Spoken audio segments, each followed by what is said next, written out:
ನಮಸ್ತೆ ವೀಕ್ಷಕರೇ, ನಾನು ನಿಮ್ಮ ಮೈಸೂರಿನ ಶ್ರೀನಿವಾಸನ್. ಇವತ್ತೊಂದು ದಿನ ಈ ಮಾಟ ಮಂತ್ರ ತಂತ್ರ ಬಾಧೆಗಳಿಗೆ ಒಳಪಟ್ಟಂಥವ್ರಿಗೆ ಯಾವ್ಯಾವ ರೀತಿಯಲ್ಲಿ ಸಮಸ್ಯೆಗಳಾಗ್ತದೆ, ನಮಗೆ ಮಾಟ ಪ್ರಯೋಗ ಆಗಿದೆಯಾ ಇಲ್ವಾ, ಎಷ್ಟೋ ಜನಕ್ಕೆ ಗೊಂದಲಗಳಿಂದನೇ ಜೀವನ ನಾಶ ಆಗಿಬಿಟ್ಟಿರುತ್ತೆ. ಅವ್ರಿಗೆ ಮಾಟ ಪ್ರಯೋಗ ಆಗಿದೆ ಅಂತ ಅವ್ರು ತಿಳ್ಕೊಳ್ಳೋನ್ನಷ್ಟರಲ್ಲೇ ಅರ್ಧಂಬರ್ಧ ಜೀವನ ಅಂತಕ್ಕಂಥದ್ದು ನಾಶ ಆಗೋಗ್ಬಿಟ್ಟಿರುತ್ತೆ. ಹಾಗಾದರೆ ಈ ಮಾಟ ಪ್ರಯೋಗ ನಮ್ಮ ಮೇಲೆ ಆಗಿದೆ ಅಂತಕ್ಕಂಥದ್ದನ್ನು ತಿಳ್ಕೊಳ್ಳೋದು ಹೇಗೆ? ನೋಡಿ, ಸಹಜವಾಗಿ ಮಾಟ ಮಂತ್ರ ಪ್ರಯೋಗಗಳು ನಮ್ಮ ಮೇಲೆ ಆಗಿದೆ ಅಂತ ಆದರೆ ಸಾಕು. ನೋಡಿ, ನಮ್ಮ ದೇಹ ಸುಕ್ಕಾಗುವಂಥದ್ದು, ಅತಿಯಾದ ನಿದ್ರೆ, ಕೆಲವೊಂದು ಬಾರಿ ನಿದ್ರೆನೇ ಬರೋದಿಲ್ಲ, ತುಂಬ ವಿಪರೀತವಾದ ನಿದ್ದೆಗಳಾಗ್ತಾ ಇರುತ್ತೆ. ಜೊತೆಗೆ ವಿಶೇಷವಾಗಿ ನಿಮ್ಮ ಮುಖ ಕಮಲದಲ್ಲಿರ್ತಕ್ಕಂತಹ ಕಾಂತಿ ನಾಶವಾಗಿಬಿಟ್ಟಿರುತ್ತೆ. ನಿಮ್ಮ ವೇಷಭೂಷಣದ ಮೇಲೆ ನಿಮಗೆ ಅರಿವಾಗ್ತಾ ಇರಲ್ಲ. ನೀವು ಎಷ್ಟು ಫ್ಯಾಷನಬಲ್ ಲೈಫನ್ನು ಮಾಡ್ತಾ ಇರ್ತೀರಾ, ಎಷ್ಟು ಶುಭ್ರವಾಗಿರ್ತೀರಾ, ನೀಟ್ನೆಸ್ ಬಗ್ಗೆ ಎಷ್ಟು ಕಾಳಜಿ ಕೊಟ್ಟಿರ್ತೀರಾ. ಆದರೆ ಏನಾಗಿರ್ತದೆ, ಈ ದರಿದ್ರದ ಈ ವಾಮಾಚಾರ ತಂತ್ರ ಪ್ರಯೋಗಗಳೆಲ್ಲ ಆಗಿದೆ ಅಂತ ಆದರೆ ಸಾಕು, ಇದರ ಮೇಲಿನ ವ್ಯಾಮೋಹನೇ ನಿಮಗೆ ನಾಶ ಆಗೋಗ್ಬಿಟ್ಟಿರುತ್ತೆ. ಮತ್ತು ವಿಶೇಷವಾಗಿ ಮಾಟ ಮಂತ್ರದ ಆಸಕ್ತಿ ಏನಾಗ್ತದೆ, ಎಲ್ಲದ್ರ ಮೇಲೂ ಆಸಕ್ತಿ ಅಂತಕ್ಕಂಥದ್ದು ಸಂಪೂರ್ಣ ನಾಶ ಆಗಿಬಿಟ್ಟಿರುತ್ತೆ. ಒಂದು ಮಾಟ ಪ್ರಯೋಗ ಆಗಿರೋದ್ರಿಂದ ವ್ಯವಹಾರದ ಮೇಲೆ ಆಸಕ್ತಿ ತೋರ್ಸೋಕ್ಕಾಗ್ತಾ ಇರಲ್ಲ, ಕುಟುಂಬಕ್ಕೆ ಸಮಯ ಕೊಡೋಕ್ಕಾಗ್ತಾ ಇರಲ್ಲ. ಮತ್ತು ವಿಶೇಷವಾಗಿ ನಾವು ಯಾವ ಕಡೆ ಎಷ್ಟು ಆ್ಯಕ್ಟಿವ್ ಆಗಿ ಓಡಾಡ್ತಾ ಇರ್ತೀವಿ, ಯಾವುದೇ ಕಾರಣಕ್ಕೂ ಆ ಒಂದು ಆ್ಯಕ್ಟಿವ್ನೆಸ್ ನಮ್ಮಲ್ಲಿ ನಾಶ ಆಗೋಗ್ಬಿಟ್ಟಿರುತ್ತೆ. ಮೌನಕ್ಕೆ ಜಾರ್ಬಿಟ್ಟಿರ್ತೀವಿ. ಕೆಲವೊಂದು ಬಾರಿ ನೋಡಬೇಕು, ನನಗೆ ಕಸ್ಟಮರ್ಗಳೆಲ್ಲ ಭಾಳ ಹೇಳ್ತಾರೆ ಬಂದು, ಗುರುಗಳೇ ನನ್ನ ಮಗ ಕುಂತಲ್ಲೇ ಕೂತ್ಕೊಂಡ್ಬಿಡ್ತಾನೆ, ನಿಂತಲ್ಲೇ ನಿಂತ್ಕೊಂಡ್ಬಿಡ್ತಾನೆ, ಕೆಳಗಡೆ ಗೋಣು ಹಾಕಿದವನು ಮತ್ತೆ ಗೋಣು ಎತ್ತದೇ ಇಲ್ಲ, ಯಾಕೆ ಈಗ ಆಗ್ತಾಯಿದೆ ಗೊತ್ತಿಲ್ಲ, ಅವನಿಗೆ ಹೊಟ್ಟೆನೇ ಹಸುವಾಗ್ತಾಯಿಲ್ಲ, ಊಟನೇ ಮಾಡ್ತಾಯಿಲ್ಲ. ಆಮೇಲೆ ನೋಡಿ, ಸಾಮಾನ್ಯವಾಗಿ ಇದು ಬಹಳ ಮುಖ್ಯ. ಈ ಮಾಟ ಪ್ರಯೋಗ ಆಗಿರೋರಿಗೆ ಏನಾಗ್ತದೆ, ಊಟದ ಮೇಲೆ ಆಸಕ್ತಿ ಇರೋದಿಲ್ಲ. ಆಮೇಲೆ ಊಟ ಮಾಡಿದ್ರೂ ಕೂಡ ಒಂದು ರೀತಿಯಲ್ಲಿ ಅಜೀರ್ಣತೆ ಆಗುವಂಥದ್ದು, ಸೊ ಹೊಟ್ಟೆ ಉರಿ ಬರುವಂಥದ್ದು, ಅಥವಾ ಏನಂದರೆ ನಾನಾ ರೀತಿಯಾದಂಥ ಮೈಕೈ ನೋವು ಬರುವಂಥದ್ದು, ಜೊತೆಗೆ ಏನೋ ಹಿಂಸೆ ಮಾಡ್ದಂಗೆ, ಅಥವಾ ಅವರ ಆಂತರಿಕವಾಗಿ ಅವರೇ ಏನೋ ಒಂದು ರೀತಿಯಲ್ಲಿ ಪ್ರಜ್ಞಾಹೀನರಾಗಿ ಜೀವನವನ್ನು ಮಾಡುವಂಥ ವ್ಯವಸ್ಥೆಗೆ ಹೋಗ್ಬಿಟ್ಟಿರ್ತಾರೆ. ಆಮೇಲೆ ಈ ಮಾಟ ಪ್ರಯೋಗಕ್ಕೆ ಒಳಗಾಗಿರುವಂಥ ಅವರ ಕುಟುಂಬದ ವ್ಯವಸ್ಥೆ ಹೇಗಾಗ್ಬಿಟ್ಟಿರ್ತದೆ ಅಂದರೆ, ಆರ್ಥಿಕವಾಗಿ ನಷ್ಟವನ್ನು ಅನುಭವಿಸಿರ್ತಾರೆ, ಮಾನಸಿಕವಾಗಿ ಕುಗ್ಗೋಗಿರ್ತಾರೆ, ಮನೆಯಲ್ಲಿ ಪರಸ್ಪರ ಅವರವರಲ್ಲೇ ಜಗಳ, ಕಿರಿಕಿರಿ, ಗೊಂದಲಗಳು ಹೆಚ್ಚಾಗ್ತಾ ಇರುತ್ತೆ. ದಿನೇ ಮನೆ ಅನ್ನುವಂಥದ್ದು ಸ್ಮಶಾನದ ಮೌನವಾಗಿರುತ್ತದೆ. ನೋಡಿ, ಯಾವ ವ್ಯಕ್ತಿಯ ಮೇಲೆ ಮಾಟ ಮಂತ್ರ ತಂತ್ರ ಬಾಧೆಗಳಿಗೆ ಒಳಪಟ್ಟಿದ್ದಾನೆ ಅಂದರೆ ಅವನಿಗೆ ನೆಮ್ಮದಿ ಅನ್ನುವಂಥದ್ದೇ ನಾಶ ಆಗೋಗಿರುತ್ತೆ. ಯಾವುದರಲ್ಲೂ ಮುಂದುವರಿಬೇಕು ಅನ್ನುವಂತಹ ಆಸಕ್ತಿನೇ ಅವನಲ್ಲಿರೋದಿಲ್ಲ. ಆ ಬಾಧೆಗಳು ಅವನಿಗೆ ಸದಾ ಕಾಡ್ತಾ ಇರ್ತದೆ. ಮತ್ತು ವಿಶೇಷವಾಗಿ ಮನೆಯಲ್ಲಿ ಶುಭ ಕಾರ್ಯಗಳನ್ನು ಮಾಡಲಿಕ್ಕಾಗೋದಿಲ್ಲ. ಶುಭ ಕಾರ್ಯವನ್ನು ಮಾಡಲಿಕ್ಕೆ ಹೋದರೆ ಏನೋ ಒಂಥರ ಅಮಂಗಳಗಳು, ಯಾವುದೋ ಒಂದು ಶುಭ ಕಾರ್ಯ ಮಾಡಬೇಕು, ಕುಟುಂಬದಲ್ಲಿ ಏನೋ ಒಂಥರ ಅನಾಚೂರ್ಯ, ಅತಾಚೂರ್ಯ, ಅಶೌಚ ಪ್ರಕ್ರಿಯೆಗಳಾಗ್ಬಿಡುತ್ತದೆ. ಅಂದರೆ ಅಪಶಕುನಗಳು. ಆ ಸಂದರ್ಭದಲ್ಲಿ ಏನೂ ಶುಭ ಕಾರ್ಯ ಮಾಡೋಕ್ಕಾಗಲ್ಲ. ನಾವು ಪ್ರತಿ ಸಲ ನೋಡ್ತಾ ಇರ್ತೀವಿ, ಏನೋ ಒಂದು ಮಾಡಬೇಕಂತ ಇದು ಒಂದು ವಾರದಲ್ಲಿ ಈ ದಿನ ಮಾಡಬೇಕು ಅಂತ ಇರ್ತೀವಿ, ಆಗೋದಿಲ್ಲ.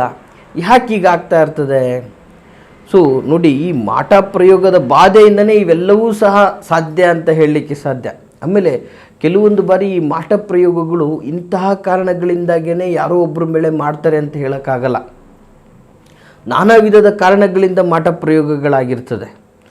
ಉದ್ಯೋಗ ಕ್ಷೇತ್ರದಲ್ಲಿ ಆಗಿರ್ಬೋದು, ವ್ಯಾವಹಾರಿಕ ಕ್ಷೇತ್ರದಲ್ಲಿ ಆಗಿರ್ಬೋದು, ರಾಜಕೀಯ ಕ್ಷೇತ್ರದಲ್ಲಂತೂ ಇವತ್ತು ಎಗ್ಗಿ ನಿಂತುಬಿಟ್ಟಿದೆ.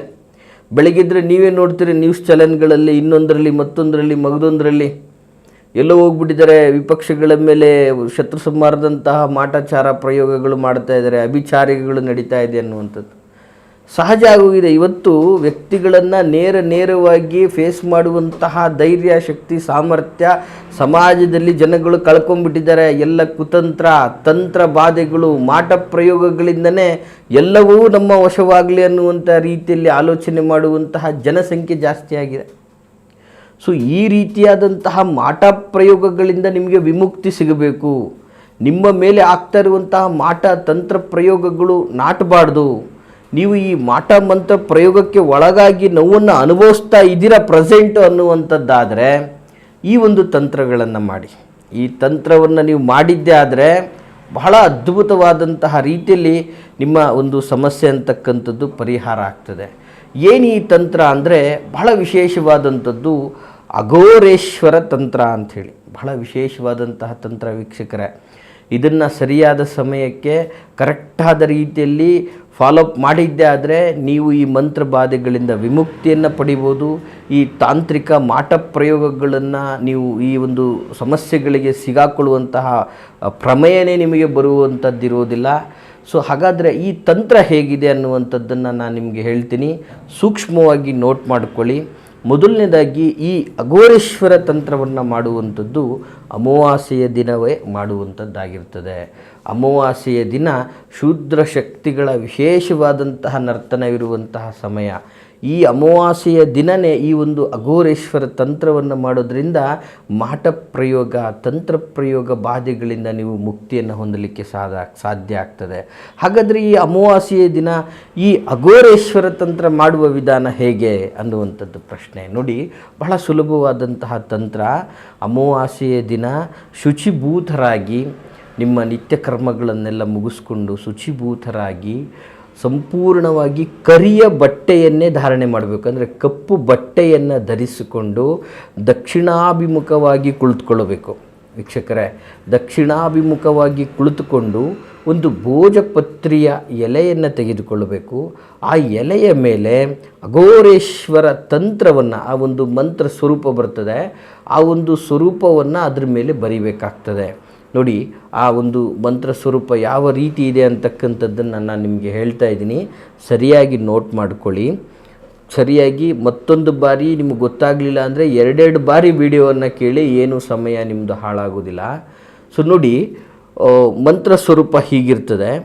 ಓಂ ಓಂ ಅಘೋರೇಶ್ವರಾಯ ತಂತ್ರಬಾಧ ನಾಶಾಯ ನಾಶಾಯ ಓಂ ಹೋಂ ಫಟ್ ಅಂಥೇಳಿ.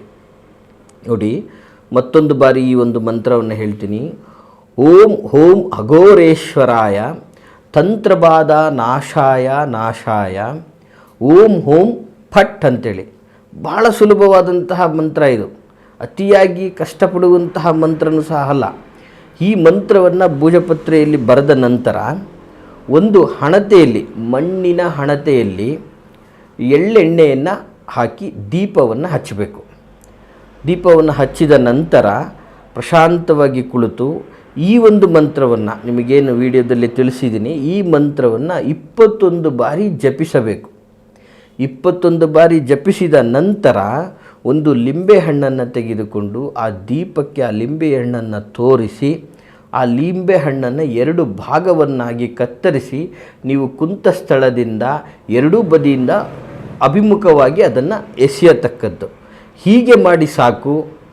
ನಿಮ್ಮ ಮೇಲೆ ಆಗಿರ್ತಕ್ಕಂತಹ ಅಭಿಚಾರಿಕೆ, ವಾಮಾಚಾರ, ತಂತ್ರಬಾಧೆ, ಮಾಟ ಮಂತ್ರ, ಯಾವುದೇ ಥರದ ತಂತ್ರಗಳಿದ್ದರೂ ಕೂಡ ಸರ್ವನಾಶ ಆಗ್ತದೆ.